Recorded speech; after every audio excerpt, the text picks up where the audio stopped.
In computer programming, unit testing is a software testing method by which individual units of source code, sets of one or more computer program modules together with associated control data, usage procedures, and operating procedures are tested to determine if they are fit for use. Intuitively, one can view a unit as the smallest testable part of an application. In procedural programming, a unit could be an entire module, but it is more commonly an individual function or procedure. In object-oriented programming, a unit is often an entire interface, such as a class, but could be an individual method. Unit tests are short code fragments created by programmers or occasionally by white box testers during the development process. Ideally, each test case is independent from the others. Substitutes such as method stubs, mock objects, fakes, and test harnesses can be used to assist testing a module in isolation. Unit tests are typically written and run by software developers to ensure that code meets its design and behaves as intended. Benefits: the goal of unit testing is to isolate each part of the program and show that the individual parts are correct.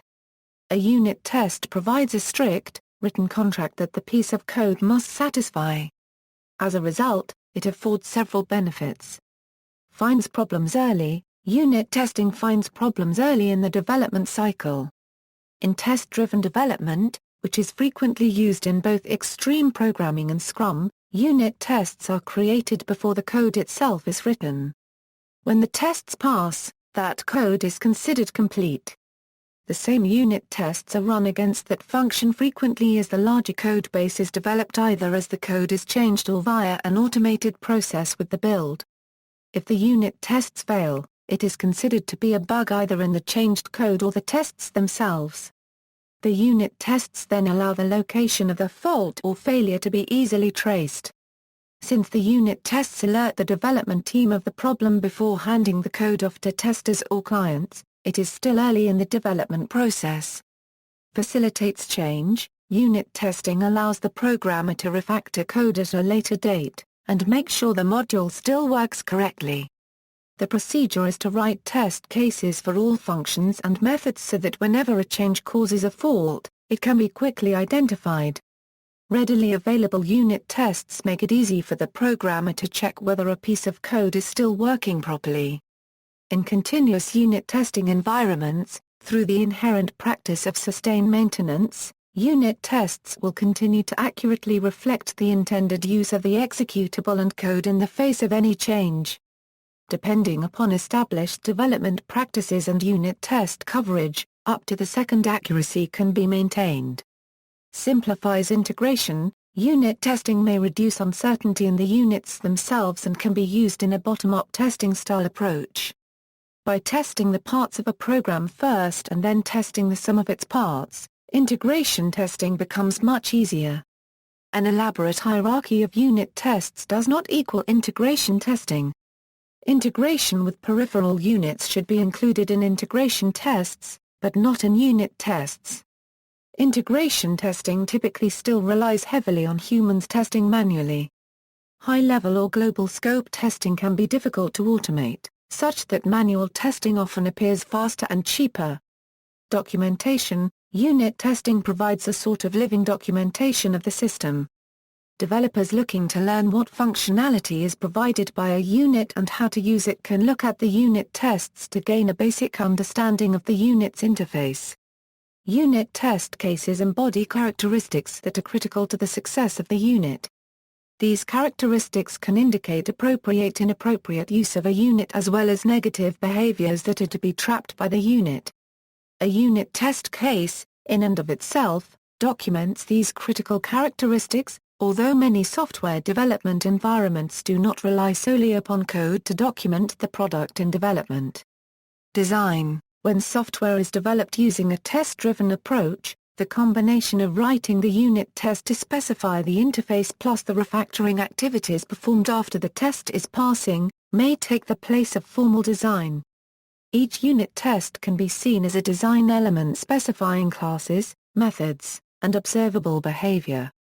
The following Java example will help illustrate this point. Here is a set of test cases that specify a number of elements of the implementation. First, that there must be an interface called adder, and an implementing class with a zero-argument constructor called adder_impl. It goes on to assert that the adder interface should have a method called add, with two integer parameters, which returns another integer. It also specifies the behavior of this method for a small range of values over a number of test methods.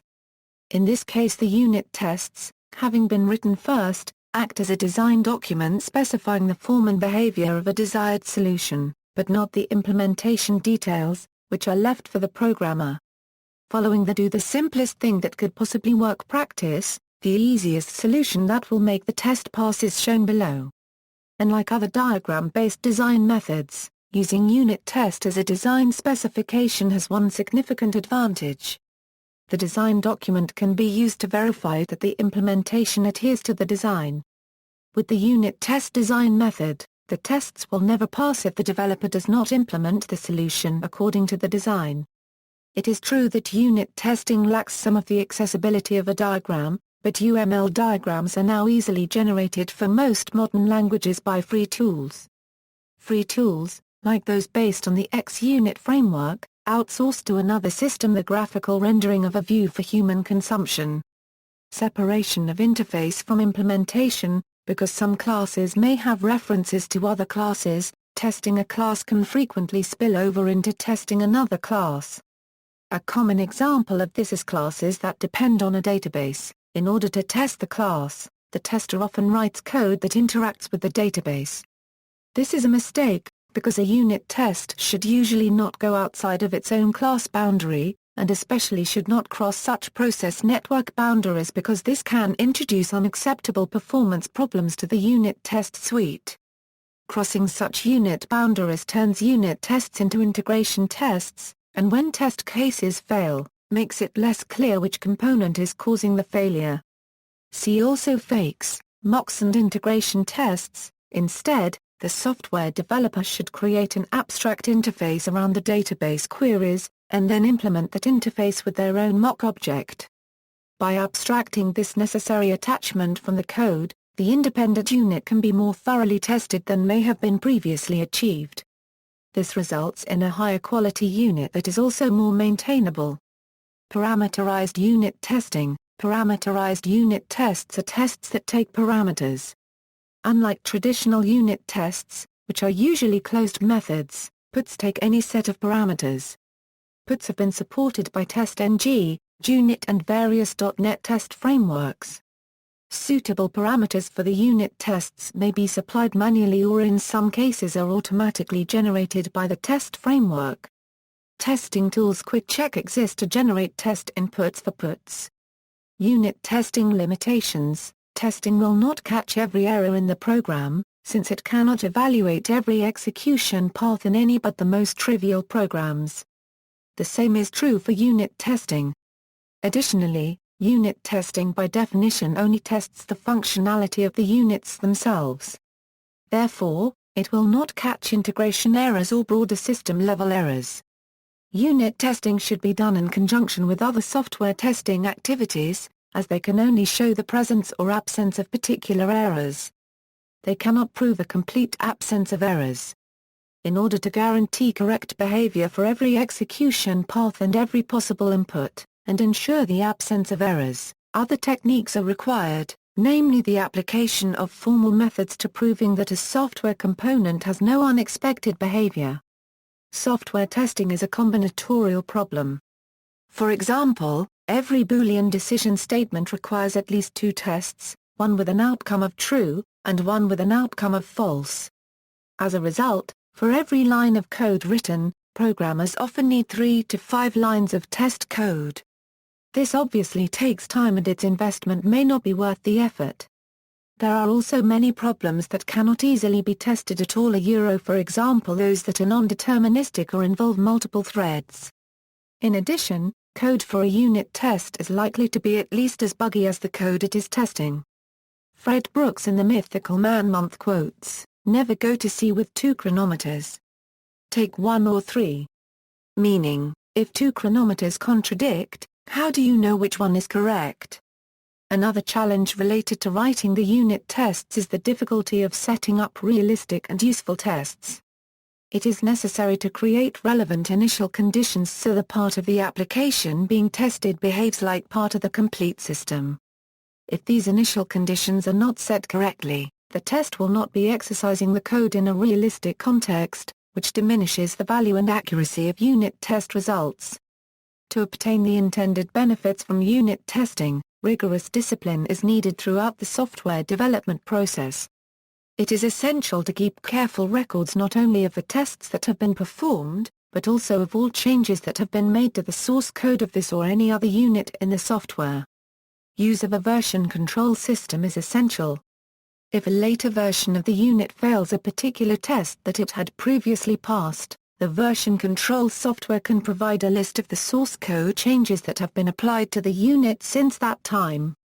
It is also essential to implement a sustainable process for ensuring that test case failures are reviewed daily and addressed immediately.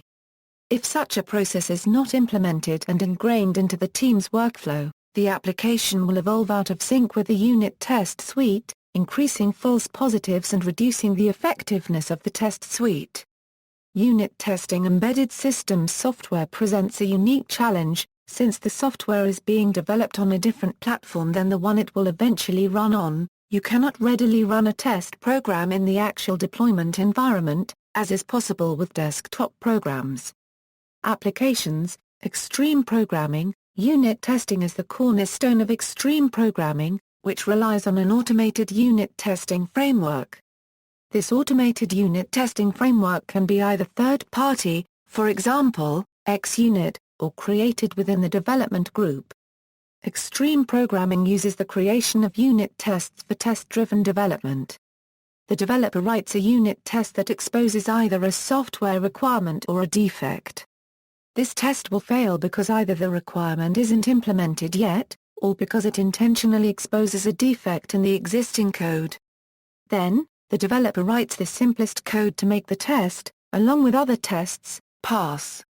Most code in a system is unit tested, but not necessarily all paths through the code.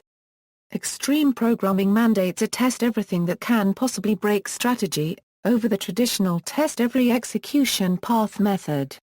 This leads developers to develop fewer tests than classical methods, but this isn't really a problem, more a restatement of fact, as classical methods have rarely ever been followed methodically enough for all execution paths to have been thoroughly tested.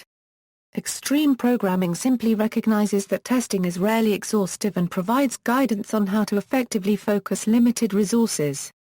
Crucially, the test code is considered a first-class project artifact in that it is maintained at the same quality as the implementation code, with all duplication removed. Developers release unit testing code to the code repository in conjunction with the code it tests. Extreme programming's thorough unit testing allows the benefits mentioned above, such as simpler and more confident code development and refactoring, simplified code integration, accurate documentation, and more modular designs. These unit tests are also constantly run as a form of regression test. Unit testing is also critical to the concept of emergent design. As emergent design is heavily dependent upon refactoring, unit tests are an integral component. Techniques: unit testing is commonly automated, but may still be performed manually. The IEEE does not favor one over the other.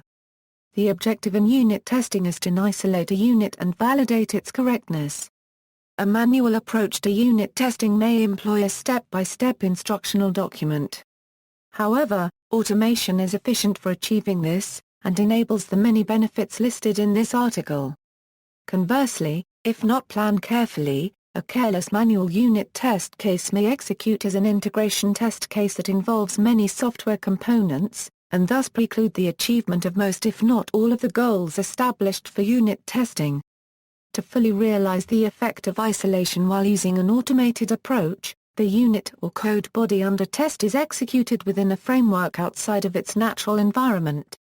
In other words, it is executed outside of the product or calling context for which it was originally created. Testing in such an isolated manner reveals unnecessary dependencies between the code being tested and other units or data spaces in the product. These dependencies can then be eliminated. Using an automation framework, the developer codes criteria into the test to verify the unit's correctness. During test case execution, the framework logs tests that fail any criterion. Many frameworks will also automatically flag these failed test cases and report them in a summary. Depending upon the severity of a failure, the framework may halt subsequent testing. As a consequence, unit testing is traditionally a motivator for programmers to create decoupled and cohesive code bodies. This practice promotes healthy habits in software development. Design patterns, unit testing, and refactoring often work together so that the best solution may emerge. Unit testing frameworks. Unit testing frameworks are most often third-party products that are not distributed as part of the compiler suite. They help simplify the process of unit testing, having been developed for a wide variety of languages. Examples of testing frameworks include open-source solutions such as the various code-driven testing frameworks known collectively as XUnit, and proprietary commercial solutions such as TBOUN, JustMock, Isolator.net, Isolator++, Parasoft Development Testing, Testwell CTA++ and VectorCast C++. It is generally possible to perform unit testing without the support of a specific framework by writing client code that exercises the units under test and uses assertions, exception handling, or other control flow mechanisms to signal failure. Unit testing without a framework is valuable in that there is a barrier to entry for the adoption of unit testing. Having scant unit tests is hardly better than having none at all, whereas once a framework is in place, adding unit tests becomes relatively easy. In some frameworks many advanced unit test features are missing or must be hand-coded. Language-level unit testing support. Some programming languages directly support unit testing. Their grammar allows the direct declaration of unit tests without importing a library. Additionally, the Boolean conditions of the unit tests can be expressed in the same syntax as Boolean expressions used in non-unit test code, such as what is used for if and while statements. Languages that directly support unit testing include ABAP, C, D, Go, Java, Obix, Python, Ruby, Scala, Objective-C, C also. Acceptance testing, characterization test, component-based usability testing, design predicates, design by contract, extreme programming, integration testing, list of unit testing frameworks for Ruby, regression testing, software archaeology, software testing, test case, test-driven development, XUnit a family of unit testing frameworks. Notes. External links, test-driven development.